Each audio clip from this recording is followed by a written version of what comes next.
One of the main reasons why I reached out and wanted to speak with you, because you are a big proponent of Bitcoin and crypto, from what I can see. There's a lot I wanted to ask you from a legislative point of view, but to kick it off, like, why are you so favorable and invested in this asset class? I will say that I've been divesting in this asset class over the past while for multiple reasons. Um, but I am still very much invested in the ideas and the ideas of crypto. And I've said this on many other podcasts and interviews and so on and so forth. Uh, the reason why I got into crypto or Bitcoin or a more inclusive or different kind of finance was not only personal but professional. And also, you see that there are needs for different things within society that are not there. And for one thing that I really always harp on is ID, digital ID, and how to control digital your digital ID in this whole digital space. And I think that we failed in that, and that means your data as well, right? So what does that mean?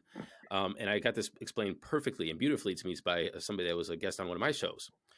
He said, think about interpersonal relationships with you and different friends or families, right? You and your wife might have you unlock permissions of your identity to different people. If you meet your a girl from Tinder and you swipe right, she swipes right, and you go out for a drink, you only tell her certain things, or she tells you only certain things, right? Because you're only unlocking certain permissions. Mm-hmm. Once you get to know her more and you go out and next you're engaged, she's your wife and you have kids and whatever, she knows way more about you than, say, the bartender, the person who's parking your car, or even maybe your certain family members, right? And that's because you keep unlocking permissions and giving to them. When do you get pissed off? You get pissed off with her or anybody that exploits your data. The data is the information about yourself, your personal that you've given them. Is she goes out and tells her friends. She tells the things that you're supposed to tell your friends, and like, hey, why'd you tell this person the thing that I told you in confidence, right? The thing is, we're seeing this a lot in the digital space, right? We thought 10 years ago, 15 years ago, when you gave Facebook and logged into Facebook, that you're just logging in to post your pictures. You're talking to your friends. It was a hub of connection. Later on, 10 years later, we find out that this relationship that we had in Facebook is selling your data, is selling your data to not only data brokers, but to people to manipulate you, to target ads to you, to do different things with this data. I never gave them permission. I didn't know I was giving them that permission, and nor did anybody else. And so we have this, and now more and more that we log in using our digital identity, using Apple, Google, Facebook, and so on and so forth. The ability for them to have a relationship that we didn't consent to is greater and greater, right? And so I think so. Crypto, digital identity, blockchain identity, and those kind of permissions, a way that you can hold, like, say, your private key of your who you are, is very enticing to say, hey, is this a solution for the average person to not get exploited by media marketing, social media, digital advertising, and so on and so forth, by allowing a more permissioned approach to this. And so that's only one aspect. Obviously, there's voting on the blockchain, which I think is a very interesting idea for the auditability and the security. And then there's the sovereignty of money as well. The idea that you can control something and something can be issued without that's not of a government, which is Bitcoin. And so, those are the different things that I really enjoy about this. Now, if we're talking about just crypto and investing and making money into the moon, that's never been my whole ethos or approach to this. And Yeah. obviously, holding a little Bitcoin to make sure that, and hoping number goes up is great. But, I think that the applications that can make the world a better place and advocate for people in a different way, in a more inclusive way, is why we're in it. Yeah. Yeah, no, I agree with a lot of that for sure. I think for me, I don't know if you same for you, but when my how I think about Bitcoin. So when I say, for me, when I say like crypto and Bitcoin, like, I don't really bucket Bitcoin in like that crypto space. Like, to me, it's like Bitcoin and then like crypto. Like, Bitcoin is a cryptocurrency, but like I wouldn't group it with like Dogecoin and all this. Like, just the properties are fundamentally different. But the way I The way I think about Bitcoin has really evolved over time. The more I know, the more I learn and stuff. But do you feel the same with Bitcoin? Like, one thing I didn't know actually was, just to digress a bit. When I was doing a bit of research on your website, I guess every Congress candidate has to disclose their financials. Is that like a by law requirement? Yeah, that's by law. Okay. So I noticed like your assets of your holdings of Bitcoin is more than other assets. Is that still the case? Or why do why do Well, you I'm hold not in more? Congress. I don't have to disclose that anymore. True. But let's say when I disclose them in Congress, that whatever's on there is the case. Yeah, yeah. Um, but look, I am still an advocate of Bitcoin. It is a law that you have to disclose all of your assets in the asset class, and I do agree with you that Bitcoin is different than the other cryptos. But have I? You talked about the evolution. I think that we're seeing the evolution of the crypto space in the industry play out in a very distinctive manner. That is showing that of all the vaporware and fluff and kind of dubious projects out there, Bitcoin is actually staying away from the drama for the most part, and the drama is being caused by basically bad actors trying to do bad things for bad reasons.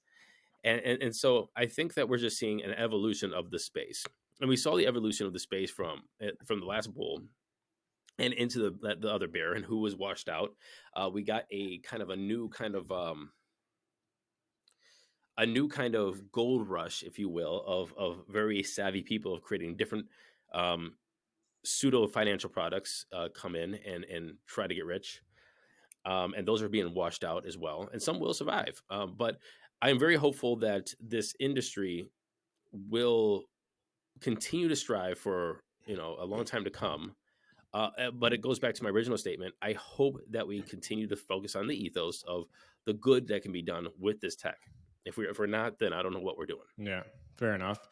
You mentioned you are divesting from the crypto space. You said for a bunch of different reasons. Can you share any of those reasons in terms of why you're divesting? I just don't think the market's very stable right now, and I'd rather just hold cash, to be honest with you. And so it's not even just crypto; it's stocks, it's everything. It's like this is not the time to hold any asset, in my opinion. I bought a new car a couple of years ago, and I don't even want that. I'm thinking about selling it just so I can have cash in my pocket, because I think that there's going to be a lot of you know um, opportunity in the future that whoever has a little bit of wiggle room will be able to capitalize off of. Yeah, And in all fairness, in the crypto space, I also want to see who survives, and also want to see how regulation is passed down. We have not seen any kind of significant regulation from the U.S. government, um, nor even the Canadian government yet. That makes very cut and dry way to do business. yeah, Um, And when that is passed down, I think there's going to be a lot of shuffling around. I think that's going to go more toward the corporation aspects of it, and these blockchain ideas are going to be more like pseudo ideas, and it's going to be controlled by either new companies, the Coinbases, or the Gemini sort of things, maybe yeah, even Arc. Um, yeah. but I also think like Bank of America and Chase and Amazon and those companies are also going to be big players in it, and we're going to still call it crypto, but they're going to be a different Yeah. a different animal. Yeah, I think there definitely needs to be legislation. Obviously, I think it's still very much a wild, wild west of an industry. But do you have any read out of Washington in regards to the regulation and what the Fed's game plan is? Not as much as anybody else, as reading the news every day and reporting on it. I think that there are. It seems as though that they're purposely trying to make it opaque in order to either game the system or crush the system, and just find enough excuses for everybody to rally up behind them and go, oh, this is reasonable reason to uh, really tightly regulate this industry. I don't know what regulation is warranted, especially after we see something like, FTX. But at the end of the day, FTX US did exist, and we don't know the solvency of FTX US. FTX.com and Alameda, obviously, insolvent, stole a lot of people's money. So I would like to see, after all of this bankruptcy proceedings go through, that we have a really good due diligence about how FTX US operated within the current regulations, and if there are holes to be filled, what those holes are, and if they did operate properly in the current regulations, understand how to make sure that those regulations are enforced in a better manner that protects U.S. investors. Yeah. Also, maybe it insulates the U.S. Entity FTX.US from international organizations and the transferring of funds to those international, I guess, parent companies. Yeah. So in Canada, Bitcoin is considered a security. So, for example, any sale of Bitcoin would be either like a capital gain or loss. So it makes it impossible, very impractical to use it in everyday life, which to a lot of people might be unfortunate because, in a lot of ways, it is much more practical, more efficient, faster than fiat currency. And I know this firsthand, operating a remote internet company, sending money to different people in multiple countries, just like the barriers and BS that you have to go through just to send money, I think is crazy. So what's your opinion on just the classification of Bitcoin?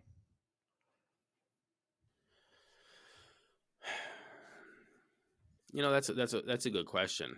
I don't think that Bitcoin should have a single classification. I think that we need to evolve our understanding about these classifications as well. Um, I think that Bitcoin could have a multi-classified classification depending on how you use it and how it's used. For example, if you are holding Bitcoin, legacy network, or just on chain in a ledger wallet, I mean, maybe it is a security. Maybe it is a commodity. Maybe it's just just like gold. Maybe it is like I don't know. Maybe it's like Tesla stock. And I don't know if it actually matters because once you sell it here in the U.S., you're going to have a capital gains tax as well, right? So it doesn't matter. But if you throw your Bitcoin on the Lightning Network and try to make payments for different things, goods, and services, maybe it's considered more like cash, right? Um, and as long as you have the KYC, AML, and you're playing by the rules of anti money laundering, and you're not financing terrorist groups, maybe sending payments as that is should be respected as this is money being transferred for certain reasons, doing business, and so on and so forth. As long as businesses claim those transactions and those gains or those receipts to your local authorities. And so I don't know if Bitcoin should be classified as one thing. Maybe in one aspect, maybe in a portfolio, as a mutual fund, as a stock portfolio, as a retirement plan, it's one thing. Maybe as, again, like you said, you're running a business and I'm using the Lightning Network to send payments all around the world in a very efficient, fast, cheap manner is another way. Do you see that happening where people are using Bitcoin to pay for everyday goods just as they're using their debit card and cash, just like an option to use Bitcoin instead? Well, I think that look, I started a podcast many years ago in Taiwan, and one of the best ways to pay for just like a quick designer or something like that that comes from the Philippines was just to send them some Ethereum or some Bitcoin or some Litecoin or whatever coin that they wanted. International, right now we are connected to the world. We can't deny that. And hopping on Fiverr or sending a tweet out to somebody and saying, "Hey, I need some design work," and you find a good designer, and they don't happen to be in your country or in your backyard or on the same payment networks that your country provides, kind of limits your resource pool and allowing to hire them or find good collaborative people. Um, so I think that more and more people, especially in our positions or our situations, are finding people all across the world and networking with all these different people, and finding crypto is the best way to say, "Hey, I would love to work with you, and this is the best option to ease the friction of us having two different passports." Yeah, I agree. Should governments directly control and influence the money supply? Like, is that government's role? Should it be? I mean, I don't know if we say should they or should they not. I mean, they always have been and they always will. I mean, they are. Well, I mean, like So not really. Like when it was backed by gold, for example, like they didn't have the ability to just like print more gold. Like it was backed by gold. Now they have direct control to quantitative easing, shut it down, increase interest rates. They have direct control. I mean, should they or should they not? I don't think that that's the real question. I think the question is, did can we make a system that doesn't allow for the temptation?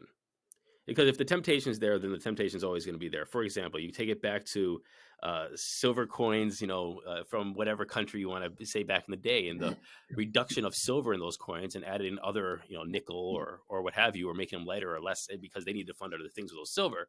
That's always happened.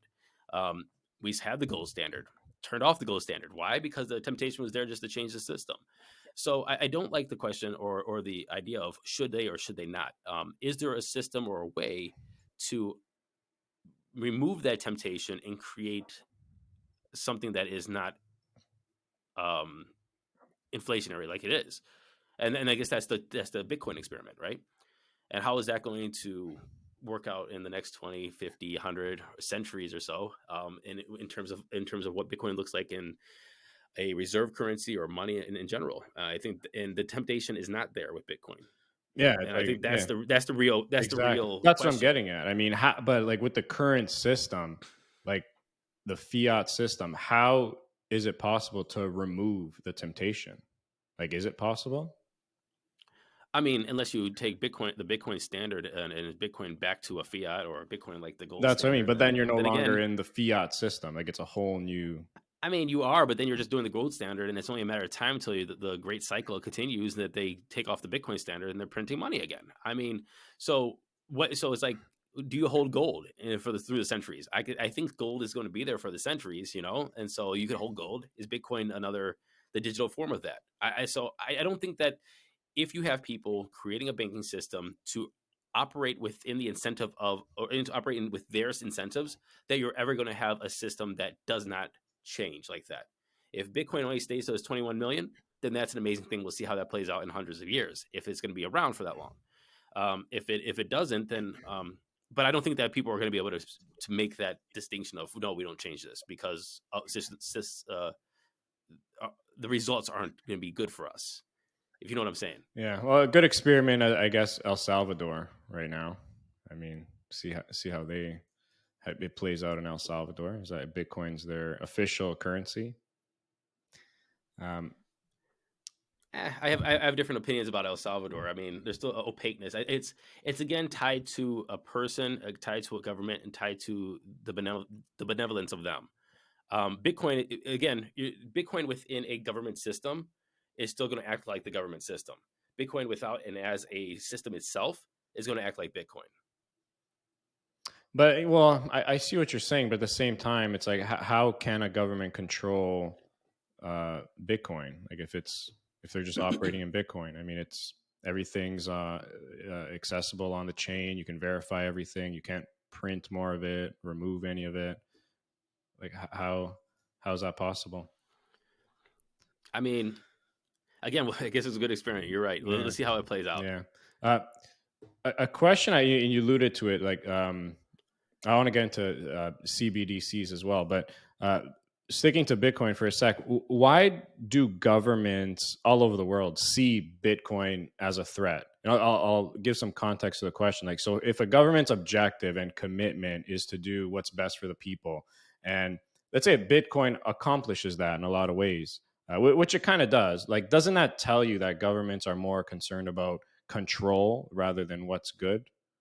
If they're just totally shutting off this new, um, you know, philosophy in Bitcoin and this new thing that's in front of us that has so many amazing properties, and they just immediately see it as a threat.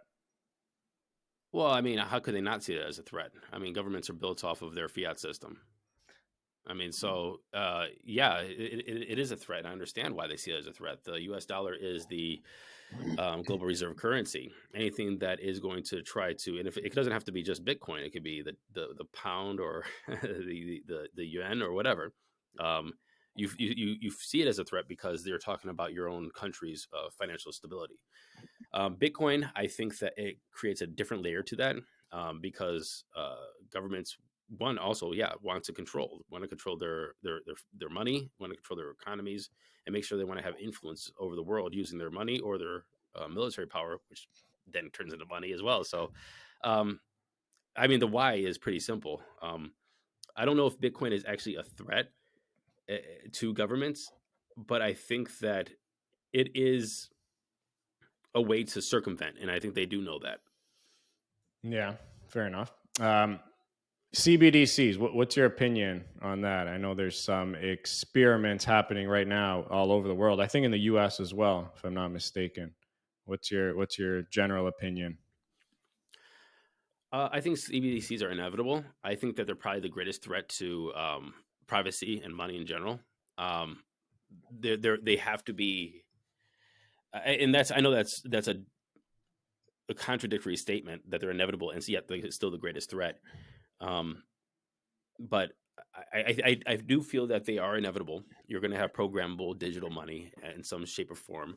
I hope that people stay vigilant, that make sure that constitutional, U.S. constitutional protections are, upheld when and if and when that is a CBDC is rolled out, at least here in the United States. But at the same time, we are going to see a lot of things that are going to be very beneficial for the government, but again, very uh, infringing on privacy, I think, and also controlling with a CBDC. And again, it goes to the opportunity to be able to use those tools. If the opportunity and the incentive is there for a government to use those tools, they will. And that's shutting off bank accounts. That's taxation, different taxation aspects. Uh, it's going to be it's going to be a tool that is going to be easily abused. Totally agree with every word you say. Yeah, I agree. I think that's the greatest threat to just freedom in general. And back to what you said about temptation, like this is, this gives government, I think we've seen throughout history, like you give government an inch, like they'll take a mile, and like you're giving them everything to control, to have oversight essentially into every single dollar you spend.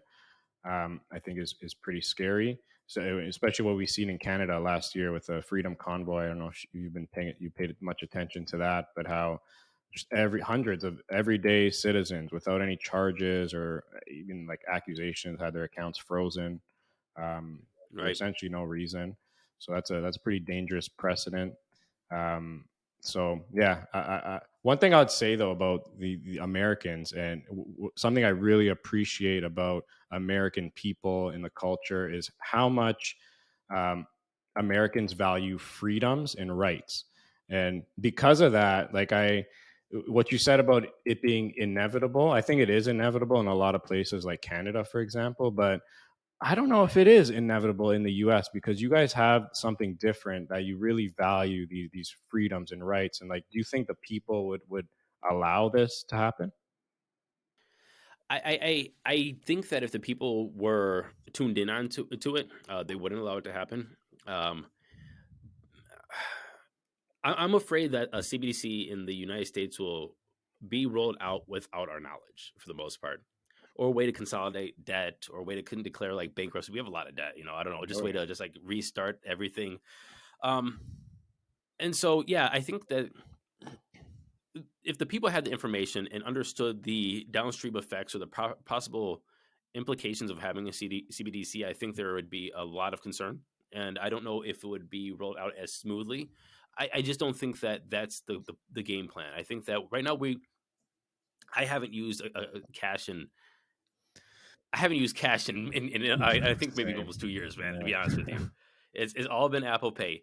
And if that turned into a CBDC overnight and I didn't know it, and now we have programmable money running around, I wouldn't even notice the change until things really started happening. So, and so I just don't think that this is going to be a very telegraphed move or change. But I do think that you're right that the American people would be very, very upset by the possibilities of a CBDC. Yeah, totally agree. How do you see the rollout happening? You said it's inevitable. Like, how do you see that happen? I know you mentioned like without knowledge, but like any specifics on how you see the rollout happening? Oh man, I don't know. I don't know. Um, c- I, I would say that it would have to be maybe some kind of unified collective, like those kind of things. Like it's all about efficiencies, right? And so right now we have a lot of middlemen. We have obviously the Visas, the Mastercard. We have Apple there as well now. We have Google Pay. All these different aspects, PayPal, Venmo, and all these people are using these proprietary services, different networks and services, and paying different fees. I mean, just an efficiency bill maybe from the legislators or even the Fed comes out that says, hey, let's consolidate all of this and make this more efficient to save money and have more, and we could just talk it better efficiency equals cheaper stuff for everybody, equals greater output, equals more money to spend for consumption. um, um, and then it just turns into a cost saving efficiency program. Next thing you know, we have a unified, let's call it network. That we call it network, we won't call it CBDC, a new unified network, which sounds great.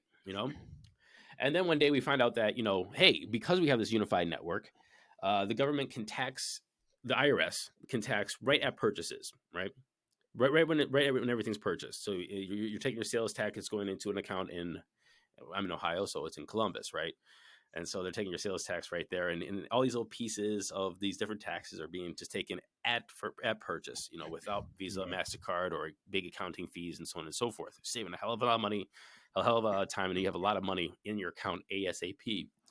The government does the same thing to your paycheck. You get a paycheck, ching, it's going straight to the IRS. It's all consolidated. You're getting everything digital, and so everything looks like it's working a lot more efficiently. And then we just start to find out that monitoring this on-chain business, these transactions are being funneled because of data, and Visa and Mastercard already take your data, but now it's more of a unified, consolidated system that is under, say, I don't know, banks, Bank of America, Chase, the Fed, and so on and so forth. And so, I think it's just going to be an evolution of money in the process. We live in the digital right now, and so what's going to be the change? What are we going to even notice? I think we're only going to notice when we start, seeing policies come out that make the transactions different, and just like fundamentally change like how the government interacts with money, the Yeah. people's money, Yeah. and those transactions, this is interpersonal transactions. Yeah. What were your thoughts on that? I don't know if it was a bill or a piece of legislation where everything over in the U.S. Anything over any transaction over $600 had to be reported to the IRS.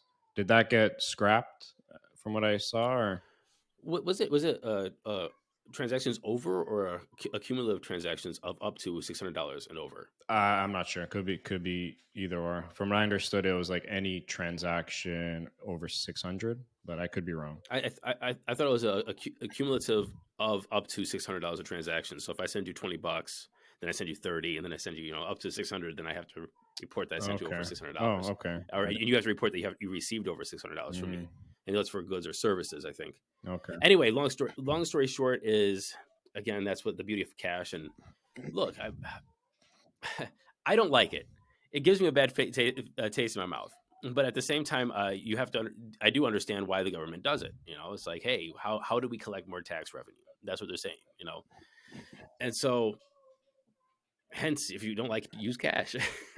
It's a tough balancing act. 'Cause, like, yeah, you're right. How do you collect more tax revenue? But at the same time, how do you uphold people's privacy and freedoms?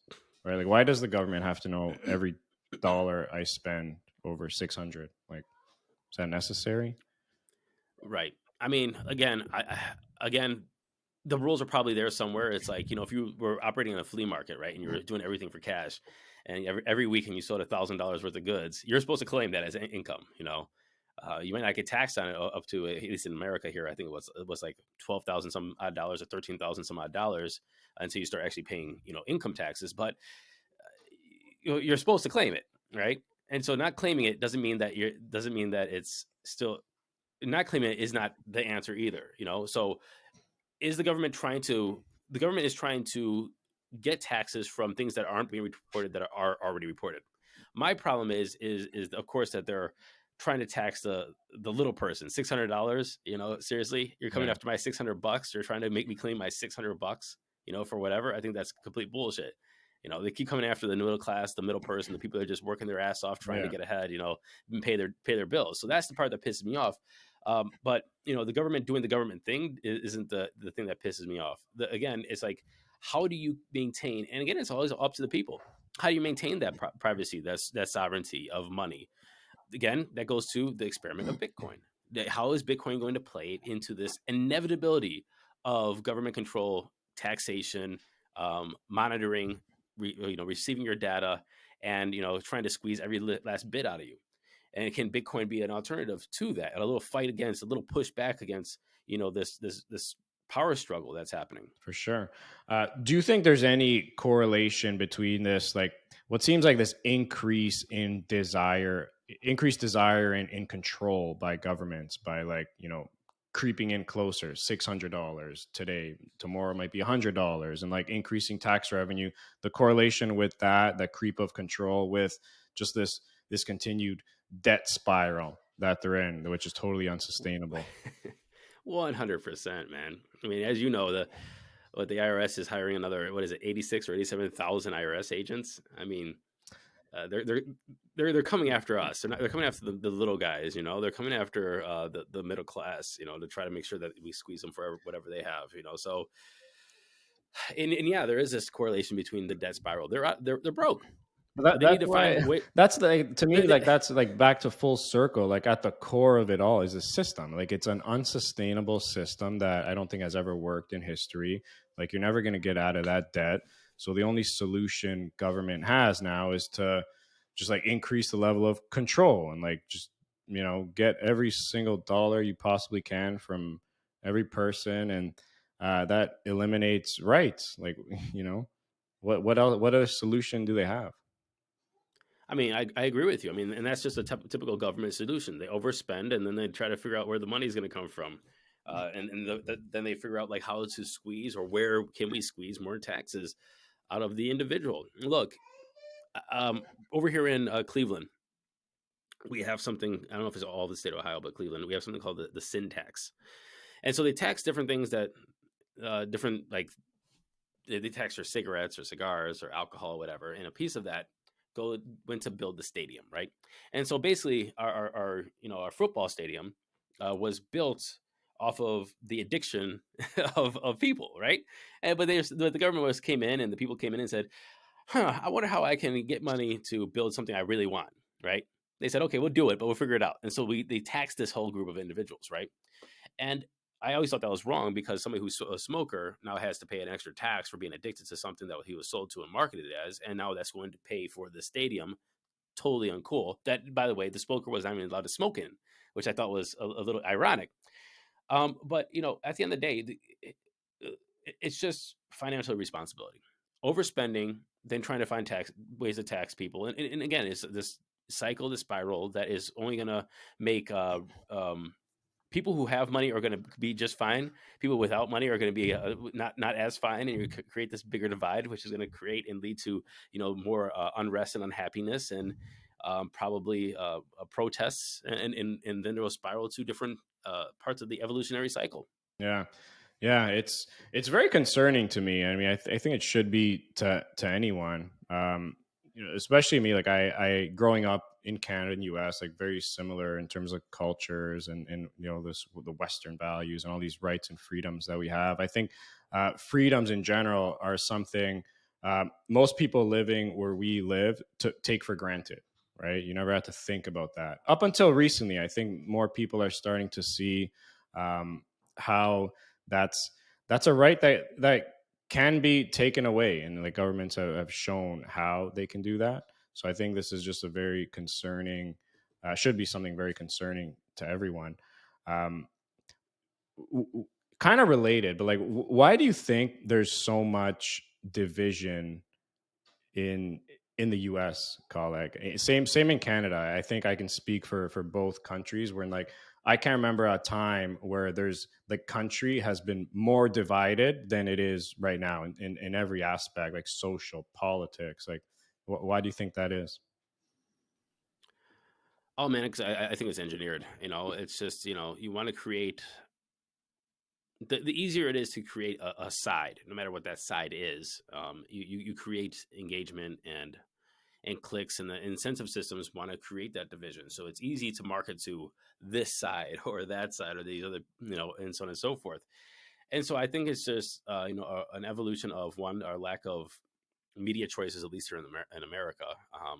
The caring about different things that are too macro instead of more local. I think that would create a less division is if you get more local.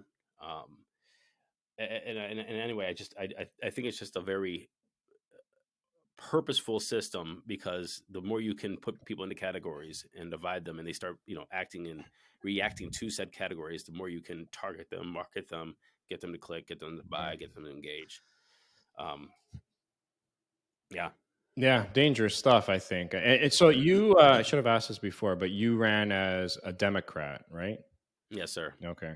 And I think that's like, that the division too now with like blue and red. It's like you can't even it's like you can't even speak to someone who's not on the same side as you without fighting or having these like crazy disagreements, you know? Well, it's also within your own look. The Republican Party right now is trying to pick a Speaker of the House, and I don't know, as we've been on this call for about an hour, I don't know if it worked out yet, but they're divided as well. They can't pick a speaker. And so when you're in different silos, you either walk the walk and talk the talk, or you are also um, criticized by that own silo as well. And we see it in the Republican Party, we see it in the Democratic Party as well. It's like you got to fall in line, and that's just because you create this value system without conversation, without without critical conversation between your peers about certain topics, and wavering from what is established knowledge within one silo, and trying to understand what another silo is talking about, is not is looked down upon now. And it's very easy to feel that you're in the right because of how social media allows people to gang up on you. So for example, you say X, Y, or Z, or you say I'm inquisitive about X, Y, or Z. That's not part of my parties or silo thinking. And you can get ganged up on by thousands of people on social media. Yeah. So which is a shame. But yeah, man, I think that the more, going back to your question about what I learned about running for office as well, is local advocacy is super important. And so the places where I see that there's more diversity in thought, more diversity in interactions, more cross the aisle collaborations, more just people that understand each other in the community better, is when you had two strong or multiple strong political groups within one city.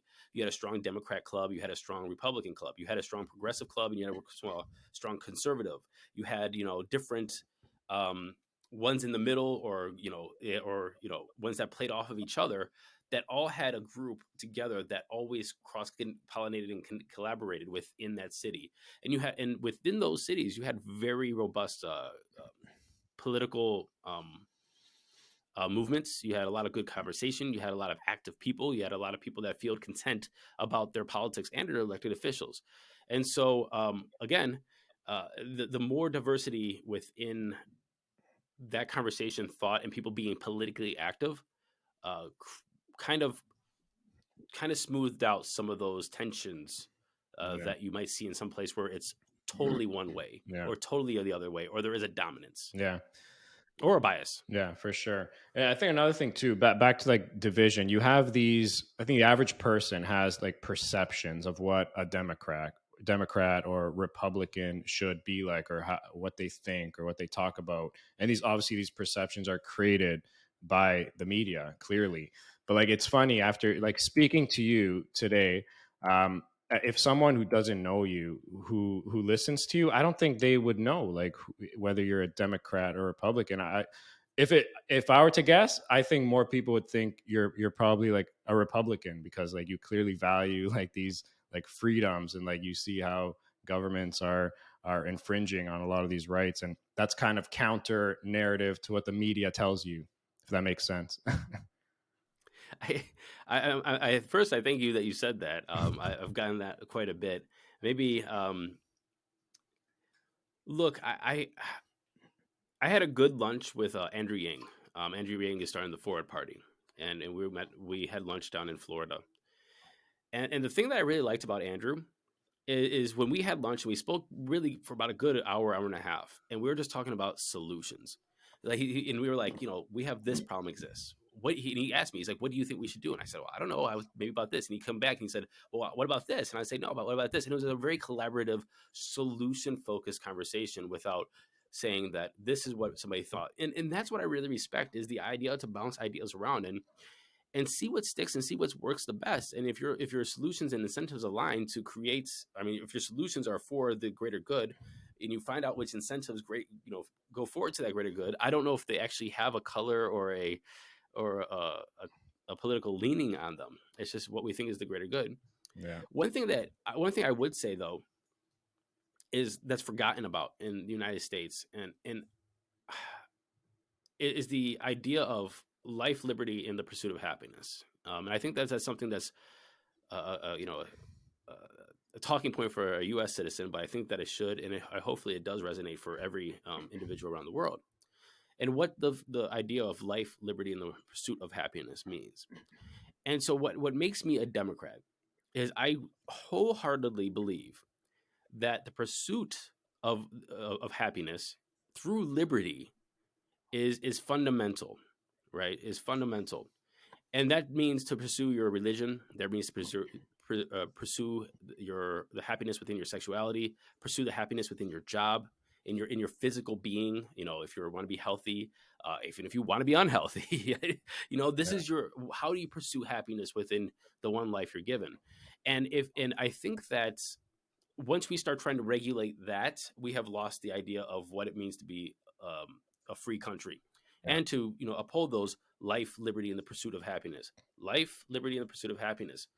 And so there are a lot of conversations about different things that say, hey, should be one way because of religious purposes, or this is one way because of traditional families, or this is one way because of you add those in there. And I don't think that those should even matter. Now, when we're talking about financial or economic or what have you, those things I think that are pretty quantifiable. And I think if we're looking from a certain lens, or maybe if we're looking at this, I guess, uh, objectively, uh, those things are pretty also clear. And so if you say, "Oh, you sound like a Republican," I think that for me, at least, that direction of how we create a financial stability and fiscal responsibility, and we don't go broke as a nation, and we incentivize people to pursue life, liberty, and happiness, are pretty straightforward to me. Yeah. So and so that's where the mix comes in. So if somebody said, "Hey, oh, you sound like a Republican," I would say yes, but there's all this other aspect as well. And if somebody says I sound like a Democrat, I would say yes. Listen to our conversation. And so anyway, I do think that those two are important. I think there is a happy middle Yeah. between those two, and that's why I don't understand the division myself. That's true. It's like, but like, why should it be a bad thing that you sound like a Democrat or a Republican? It's like an idea is an idea, whether it's considered to be Republican or Democrat. It's why does that matter? And I think that's a big thing now. It's like you can have this great idea, and like let's say you're a Democrat, you're speaking to another Democrat with this great idea, but then you tell them at the end, like, this is actually a Republican idea. Like the average person is probably going to like think about ways that why it's wrong, you know, just because it's Exactly, not, that idea exactly. is not on their team. Exactly. It's been branded in a certain way, in a It's certain light, yeah. and yeah, and that's and that is a problem of being a Democrat or Republican. That's something that when I was running for office, I've always tried to fight against, because of when you take out half of the population. Let's just say half the population is Republican, or half the population is Democrat too. You take out half of those ideas, half of that creativity, half of those, just because you label them a certain brand, right? And that's unfortunate for building building solutions that we and to real problems that we all face here on the ground. So yeah, I mean, I totally agree with you, and it's really sad that once you say you are a D, and how many times have I walked into a room just because I have that D in front of my name? A lot of R's wouldn't listen to me, and the same time, and at the same thing, because my opponent had an R in front of his name, a lot of D's wouldn't listen to him either. So it is a two-way street. It is unfortunate. Yeah, for sure. Well, Matthew, look, I don't want to take up more of your time.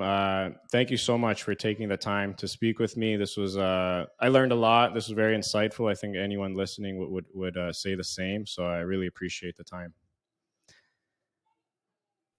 Absolutely, sir. Thank you for having me, man. It was a good conversation, and welcome. I'm happy to come back anytime. For sure. I love that. And if someone wanted to reach out, stay connected with you, where's the best place they could do that? Yeah, MATTHEW, Matthew at diemerforcongress.com. That's at DIEMER for Congress.com. Awesome. Matthew, thanks again. We should definitely do this again. And best of luck and keep up the great work. All right, brother. Thank you. All right.